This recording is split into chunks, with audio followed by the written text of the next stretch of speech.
Coming up on DITV News, protests over the fetal heartbeat bill fire up the University of Iowa campus. And later, UI President Bruce Harreld responds to protesters at his residence. We have highlights from Iowa's series win over the 12th ranked Oklahoma State Cowboys. And we have results from Iowa softball senior weekend. Finals week with sunshine and thunderstorms. I will tell you more in weather. All that and more coming up on this Monday morning edition of DITV News. Don't go anywhere. DITV News starts right now.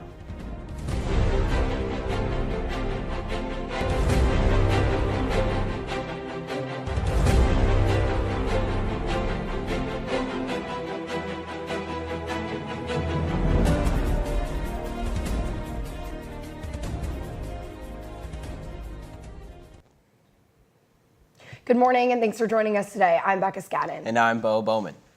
Protests over the passing of the strictest abortion law in the country have erupted on the University of Iowa campus. The state of Iowa has been making national headlines ever since Governor Kim Reynolds signed the fetal heartbeat bill last Friday. The law bans nearly all abortions after a fetal heartbeat can be detected. DITV reporter Lauren Varell visited a protest to learn how the controversy is playing out on campus. A Facebook post was created on Friday stating that an anti-abortion law protest would be taking place on Saturday.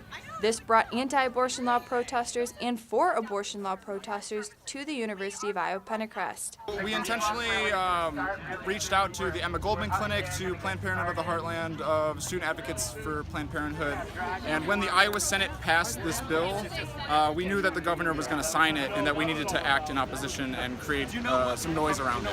The protest included a gathering on the Pentecost and a circle being formed around a Herky statue. Protesters shared their thoughts and personal stories regarding the new bill, stating that it's my body, my choice. Keystone to a democracy is the freedom to choose what one does with one's own body. Make no mistake, this is not about saving children.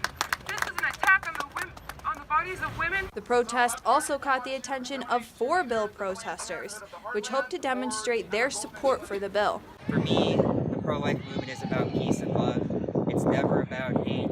It's never about anger. We always want to be compassionate to those who have gone through an abortion or are contemplating it. I know people are feeling a lot of emotions with this heartbeat bill right now, but I'm out here to support also Governor Reynolds as well and her signing of the bill. Protesters have the goal to provide more care to those dealing with unplanned pregnancy. Reporting from the University of Iowa Pentecost, this is Lauren Varell, DITV News. Inmates and University of Iowa students will learn side by side this fall semester.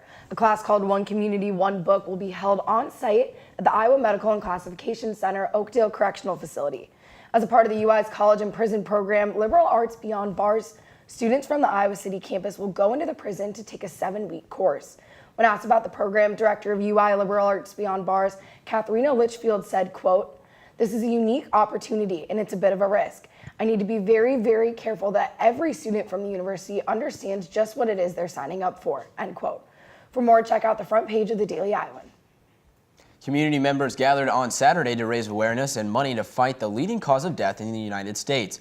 The American Heart Association of Iowa held the 2018 Johnson County Heart Walk. According to the Center for Disease Control, 1 in every 4 Americans die of heart disease.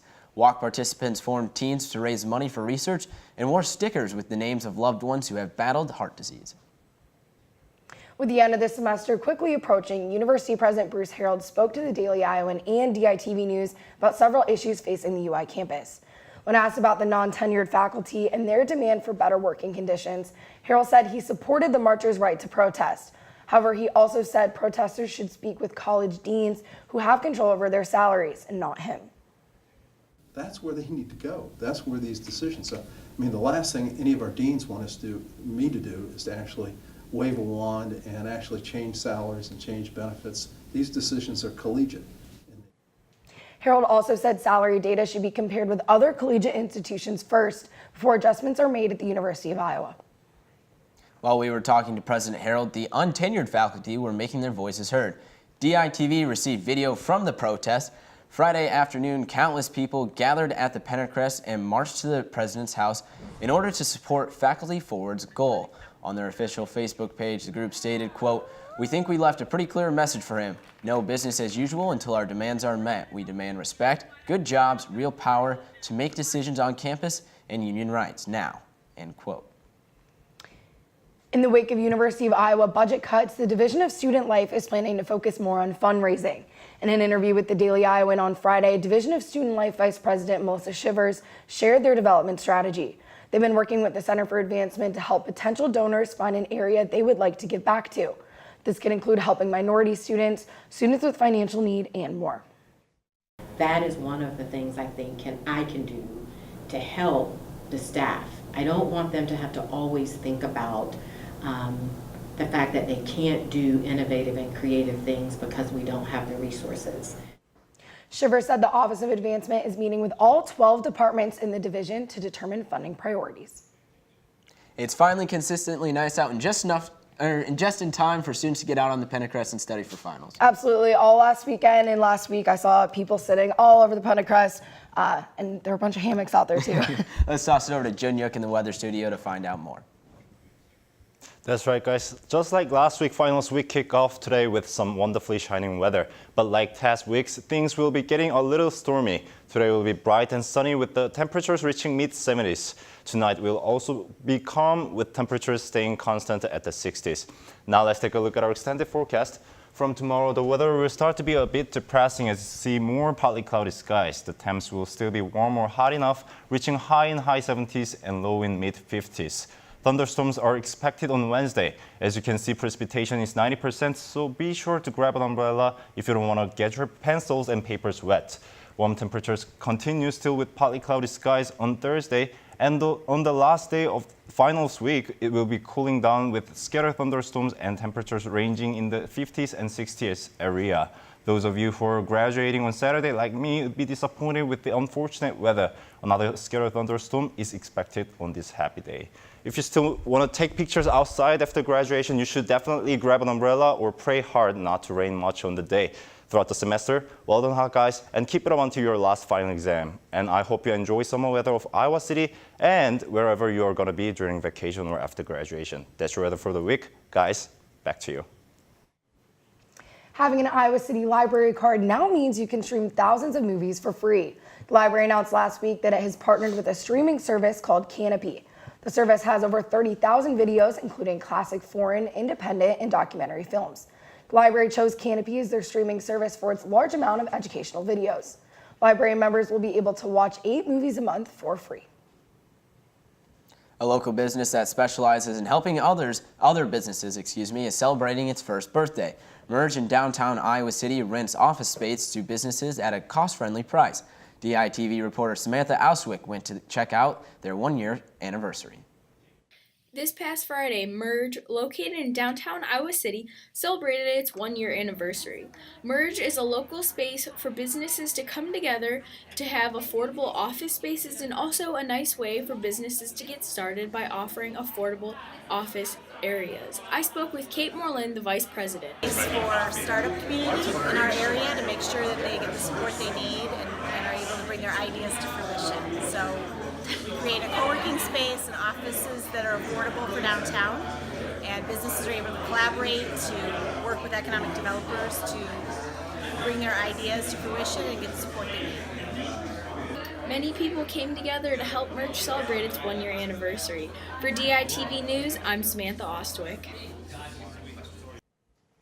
Well, I think students here at the UI would be happy to finish this semester as well as the Hawkeye baseball team did. Absolutely, Bo. They were able to knock off one of the top teams in the country this weekend. Let's toss it over to Alec and Taylor in the sports studio with more. Thanks, guys. And Taylor, softball and baseball both played this weekend. If you had to guess which did well and which didn't, what would you say? I'm gonna have to take a guess that Iowa softball was the team that did not see much success. You're dead on. It was another big week for Iowa baseball as they welcomed 12th-ranked Oklahoma State into Dwayne Banks Field this weekend.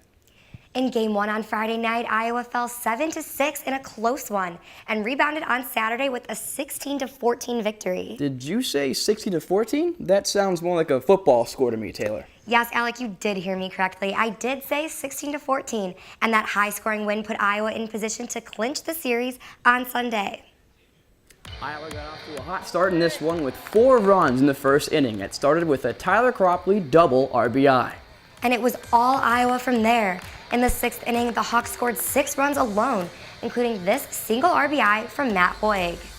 Iowa took this one 11-3 and clinched the series over the top team in the Big 12. Take a listen to what the team had to say after this big series win. Oh, it's huge. Coach Heller was just talking to us about how, teams before us, a few years before us, they wouldn't have had this opportunity to, have a team like that come in, top 25 in the country, traveling all the way to Iowa to play us. But, the guys in the past have set the tone and, got this program back on track and, fortunate enough to have those guys come out. But, yeah, this sets the tone for the rest of the season, definitely going into the last 2 weeks of the Big Ten. Great confidence builder. Know that our guys are out and ready to play right away. So just whatever happens, they're going to be there. They're going to have my back. So just able to pitch with a ton of confidence. Yeah, we've had quite a few injuries going into today, and I wasn't sure if I was going to be able to go out there today, but the training staff did a great job getting it taped up and ready to go. And I just had to go out there and do what I could as best as I could, and it worked out today. What a great game for us and for our program. To be in the situation we were in and have Jack Dreyer step up like he did, that was big time performance by Jack. And then for our offense, after a day like yesterday, done this long enough to know that a lot of times you come out flat. And then our guys came out today, scored 4 runs right off the bat to give Jack a lead to work with. Kept the pressure on him and then kind of shot herself in the foot in the 3rd and the 4th. It looked like those innings were going to haunt us for a while, and then to break it open late, took advantage of some freebies. And then Grant Judkins, after Dreyer goes as long as he did, Grant came in. He's been working hard to try to get his ankle healthy enough to be able to go out and play, and then he pitched great. Just couldn't be prouder of those 2 guys. And then Nick Nelson, 3rd time this weekend, had a great weekend for us. But it was just awesome. Solid game defensively, and I guess the big thing for me is that our guys came out 3 days in a row, played hard, were present every day, great attitude, great energy, great effort, and that was the difference, I think. The Hawks will be back in action this week when they travel to Evanston, Illinois to take on Northwestern. The softball team hosted Purdue in their final home series season of this weekend. On Friday night, Iowa dropped the opener against the Boilermakers 3-1. Where pitcher Allison Ducey struck out 6 batters but allowed 7 hits and 4 walks. Game 2 on Saturday ended in just 5 innings as Iowa fell 9-0, and it was more of that in this Game 3, where the Hawks were shut out 6-0, giving Purdue the series sweep. Now it's pretty grim, but Iowa will have a chance for redemption when they head into Madison for the Big Ten tournament on Thursday. They will face 5-seed Ohio State. Here's what team and head coach Marla Looper had to say about that opportunity. I just think we have nothing to lose, so it's our last chance to really put everything out there and play with each other and play hard. So yeah, it's just an awesome experience, cool atmosphere. Everything that's happened in season is out the door. None of it matters, and you just keep moving forward. We're going to work on things this week to get better, but we're ready for the tournament. The tournament's anybody's. We go in there, we can be a rally buster, we can be a hope killer, whatever it may be, and we go in and take care of business, and we're going to just be Hawkeyes. We're going to get out there and be gritty, scrappy, and take care of business, and whatever happens at that point happens, but we'll put our best foot on the field when we get out there. Well, hopefully the Hawks can get things back on the right track at the Big Ten tournament this weekend. Yeah, Taylor, it's been a rough year for Iowa softball, and head coach Marla Looper's contract is set to expire this year, so I'm guessing it wasn't just the seniors' last game at Bob Pearl Field. Unfortunately, no, but that's it for us in the sports studio. And that's it for me in the sports studio as well, as it's time for me to get out of here, but be sure to stay tuned as the sports here never stops. And just because an old man with a 13-year-old beard is heading off, I trust the next person in the next group to come in and knock it out the park. So Taylor, I'll be watching, and guys, back to you. And that's a wrap on this Monday morning edition of DITV News. Be sure to head over to DailyIowan.com for all your latest news between Monday and Friday. And if that isn't enough of the Daily Ion for you, be sure to check out our print edition of the news on stands now. And if your friends missed the show, don't worry. You can see the full broadcast and individual stories on our YouTube page. For DITV News, I'm Bo Bowman. And I'm Becca Scadden. Have a great day, Iowa City. We'll see you tomorrow. Same time, same place.